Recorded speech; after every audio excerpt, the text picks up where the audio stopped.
Quarter 14 को और उपस्थित सभी गणमान्य अतिथियों का हार्दिक स्वागत एवं अभिनंदन करता हूँ। हम 30 जून को हर वर्ष इस महान पुरुष और महान सेनानी को याद करते हैं और उनके स्मारक पर पुष्पांजलि अर्पित करते हैं। जैसा कि आप सभी को विदित है, आज हम भारतीय सेना के महान योद्धा कर्नल शेवांग रिंचन को उनकी 29वीं पुण्यतिथि पर श्रद्धांजलि अर्पित करने के लिए एकत्रित हुए हैं। कार्यक्रम के अगले हिस्से में जाने से पूर्व मैं आपको उनके जीवन पर संक्षिप्त प्रकाश डालना चाहता हूं। कर्नल शेवांग रिंचन का जन्म 11 नवंबर 1931 को सियाचिन ग्लेशियर के ऊंचे पहाड़ों में स्थित सुमूर गांव में हुआ था। युद्ध कौशल में महारत और युद्ध में सदैव आगे रहने की साहसिक परंपरा इन्हें विरासत में मिली थी। सुमूर गांव में इनके घर का नाम स्ताकरे था, जिसका लद्दाखी भाषा में अर्थ होता है टाइगर अर्थात चीता। कर्नल रिंचन ने कम आयु में ही सेना में भर्ती होकर 1947-48 के युद्ध में अद्भुत साहस और वीरता का परिचय दिया और भारतीय सेना के सबसे कम उम्र के महावीर चक्र विजेता के रूप में निकले। 1962, 1965 और 1971 के युद्धों में उन्होंने असाधारण नेतृत्व, अदम्य साहस और रणनीतिक कौशल का प्रदर्शन किया। दौलत बेग ओल्डी, थोइस और तुर्तुक जैसे सामरिक क्षेत्रों की सुरक्षा और विकास में उनका योगदान आज भी भारतीय सेना के लिए प्रेरणा स्रोत है। 1971 के युद्ध में उनकी वीरता के लिए उन्हें दूसरी बार महावीर चक्र से सम्मानित किया गया। सियाचिन में स्थापित रिंचन पोस्ट उनके अमर योगदान का प्रतीक है। यहाँ केवल एक औपचारिक समारोह में सम्मिलित होने के लिए एकत्रित नहीं हुए हैं, बल्कि उस अमर योद्धा को श्रद्धासुमन अर्पित करने के लिए उपस्थित हैं, जिसने अपने साहस, अदम्य इच्छा शक्ति और सर्वोच्च बलिदान से लद्दाख की धरती को सुरक्षित रखा तथा भारतीय सेना के इतिहास में अपना नाम स्वर्णिम अक्षरों से अंकित कर दिया। कुछ व्यक्तित्व समय के साथ स्मृतियों में धूमिल हो जाते हैं, किंतु कुछ ऐसे होते हैं जो स्वयं इतिहास बन जाते हैं। कर्नल शेवांग रिंचन ऐसे ही युग पुरुष थे। उनका जीवन केवल वीरता की कहानी ही नहीं, बल्कि राष्ट्रभक्ति, नेतृत्व, कर्तव्यपरायणता और मातृभूमि के प्रति पूर्ण समर्पण और अनुपम कर्तव्य निष्ठा का एक जीता जागता उदाहरण है। आज उनकी पुण्यतिथि पर जब हम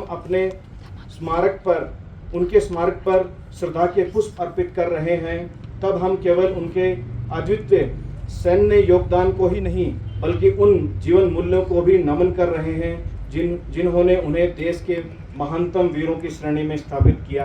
Company strength of state forces.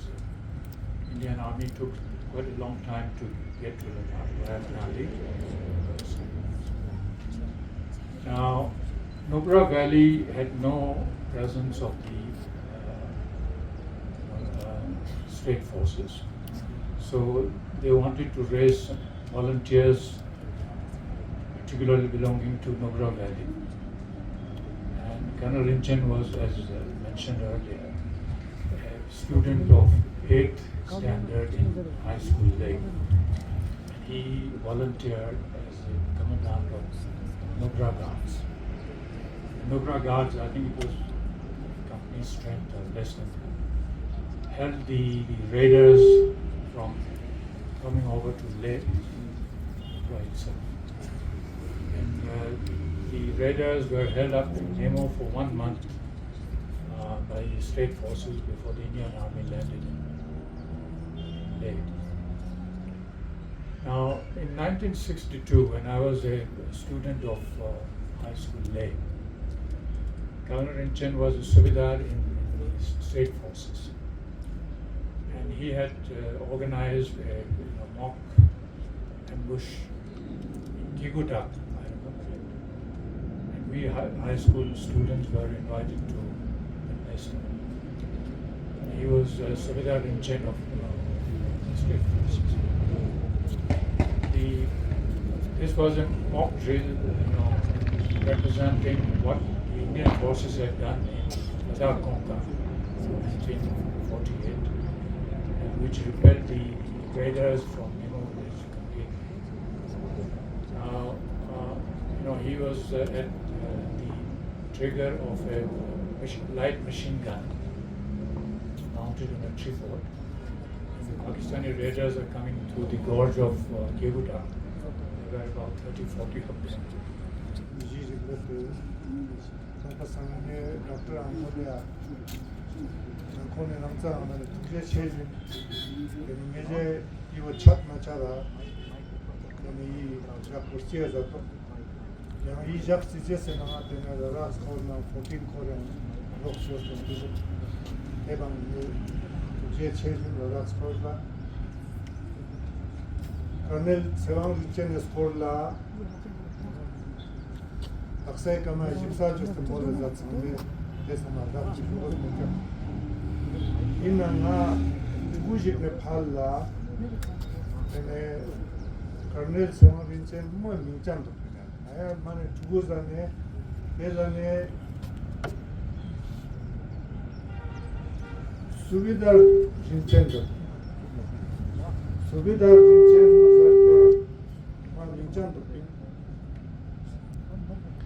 yang aja kampang teruskan tukin pada sebelum lah tezane ayat chuzani yancen kone kakadu tezane nak sarkan tezane shada tezane ini testing ne mane yang do mampu measure chewang bincen tezane yang do dishes testing ne kanel gurte yang lo khachi super measure kan mane takstik nason tezane mila yok wasen tene stingjur ka matan sanga gözüm ak tene Colonel Sevaang Rinchen tene MBC lampok nis mente matan lahse tene dakse contemporary matan history na sangne sang spogo matan lahse junte no tena chang shak mekat yang YouTube chikran matan kone no nangyal sabe tonja ga system pin Teo demba dejak matan same molten pinika nangchiga spao nis tamshes po stagrapa family pe demba ma fakhar sporayno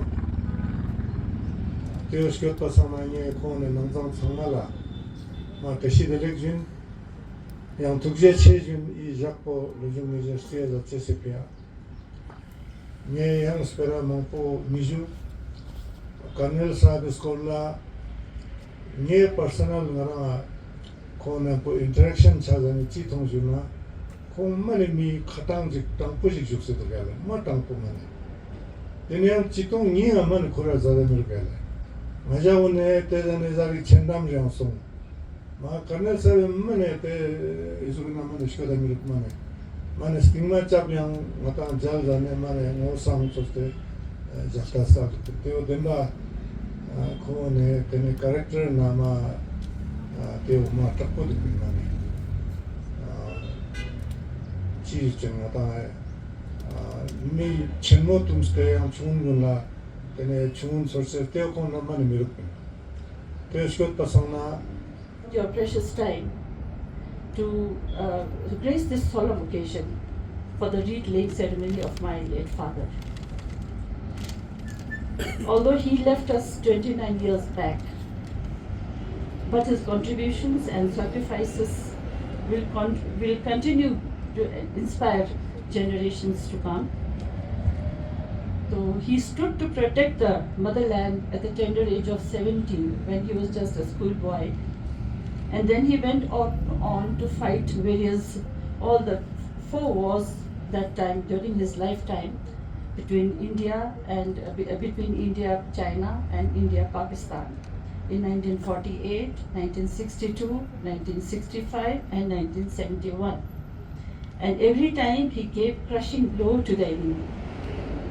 And he recaptured 804 kilometers from the Pakistan occupied territory, including Turtuk, Tiakshi, Tham, and the surrounding villages.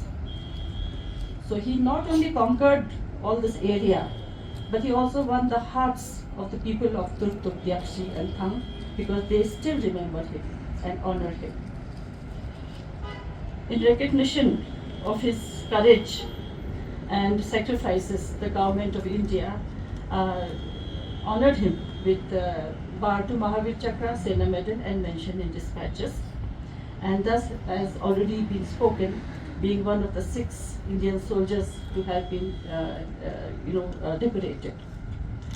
That time when he won the MVC for the second time, he was the only living one, because the other 3 other personnel was not there. Had already, they were sacrificed during the war. My sincere thanks to the dignitaries for apprising everybody about Colonel Sewang Rinchen and his contributions, so that the coming generations would be inspired. My deepest gratitude to the Indian Army for honoring and keeping the memories of my father alive. And the Army has renovated and maintained his ancestral home in Sumur and has converted it into a museum, and we are very grateful to them. And my deepest gratitude.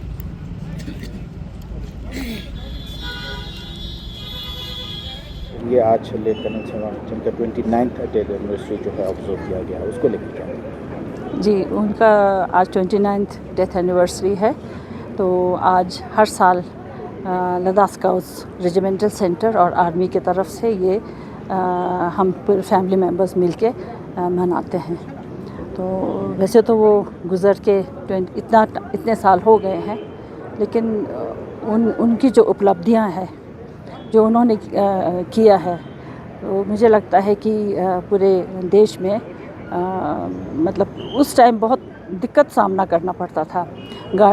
सड़कें नहीं थी और पहाड़ों पे चढ़ के जाना था और राशन नहीं होता था, और वो अपने लोकल जूते में, लोकल कपड़ों में जाते थे, क्योंकि फ्रॉस्ट बाइट भी होता था।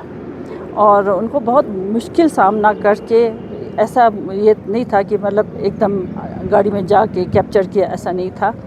तो तब उन्होंने 17 साल की उम्र में सबसे पहले उनको पहला महावीर चक्र मिला था। तब वो आर्मी में नहीं थे, वो स्कूल बॉय था 17 साल का।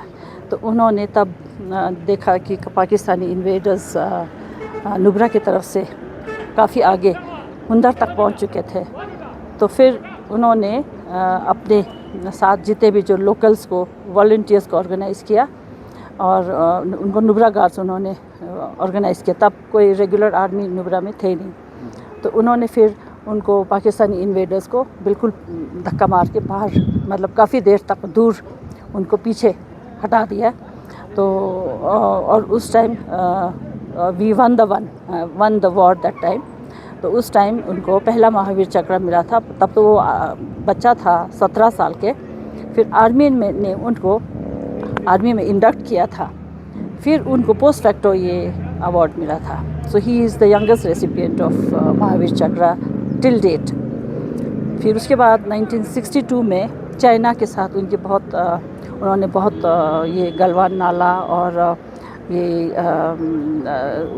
ग्लेशियर की तरफ से काफ़ी उन्होंने चाइना के साथ बहुत टक्कर लिया, और उन्होंने पोस्ट बाय पोस्ट चाइना के अगेंस्ट ऊंचा पोस्ट अपने तरफ बनाया। जहाँ जहाँ चाइना का पोस्ट था, उसी के ऑपोजिट उससे भी ऊंचा पोस्ट अपने तरफ किया। तो उनको इधर आने से थोड़ा सा ये हिम्मत कम होती थी। तो उस टाइम उनकी इन उपलब्धियों की वजह से उनको सेना मेडल मिला था। फिर 65 वॉर में भी उन्होंने कामयाबी हासिल की। तब उनको ये मेंशन इन डिस्पैचेस मिली थी। और जब 71 वॉर में तब वो मेजर थे आर्मी में। तब तुर्तुक, त्याक्शी, थांग और जितने भी जो चलुंका कॉम्प्लेक्स रिकैप्चर किया फ्रॉम पाकिस्तान। तो तब वो अकेले नहीं थे, उनके साथ उनके जो जवान थे, लद्दाख स्काउट्स के जवान, नुब्रा गार्ड, सब ने किया। वो अकेले नहीं, और लोकल जो पॉपुलेशन ने भी बहुत साथ दिया है। इसकी वजह से उनको इतना कामयाबी मिली और उनको दूसरी बार महावीर चक्र मिला था। तो लेकिन तुर्क के लोग उनको अभी भी याद करते हैं, क्योंकि उन्होंने ना सिर्फ उनको ये एरिया कैप्चर किया, उनको उनका दिल भी जीत लिया। तो वहाँ के लोग अभी भी उनको याद करते हैं। तो ये मेरे तरफ से सब जो यूथ है उनको मैसेज है कि देशभक्ति कायम रखें और आर्मी में सेवा करें और देशभक्ति कायम रखें। और छोटे छोटे बच्चों को उनकी कहानी सुननी चाहिए ताकि उनको थोड़ी सी हिम्मत आए और इंस्पिरेशन आए।